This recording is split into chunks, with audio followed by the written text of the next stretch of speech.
I'm sitting here in New York City, I watch very closely what the Democratic Party, which is the major political other to the dominant Republicans who hold office now, and they don't offer very much of a critique and very vague.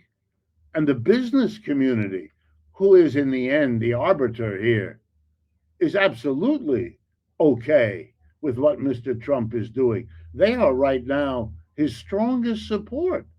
They and the MAGA community, the voting blocs to whom he has given more than any president, Republican or Democrat, has given. His bloc, the white supremacists, the people who are in love with guns, the fundamentalist Christians, the people who hate abortion. If you group the voting blocs that the Republicans traditionally get, they were very alienated because they didn't get much but symbolism. They might have liked Father Bush and son Bush to get rid of abortion, but they never did it. They talked about it. They didn't do it. They talked about how much they loved the NRA, but they limited what the NRA could do. They went to church, but they were not supporters. And white supremacy, they pretended to be against, and all of that.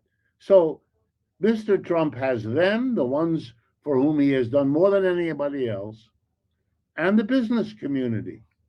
And why is the business community relevant to this question of the G7?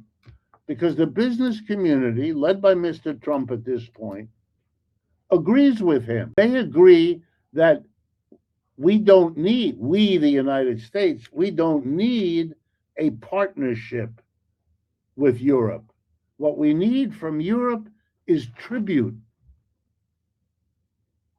That's all we want. We don't want partners. You're not very good partners for the business community.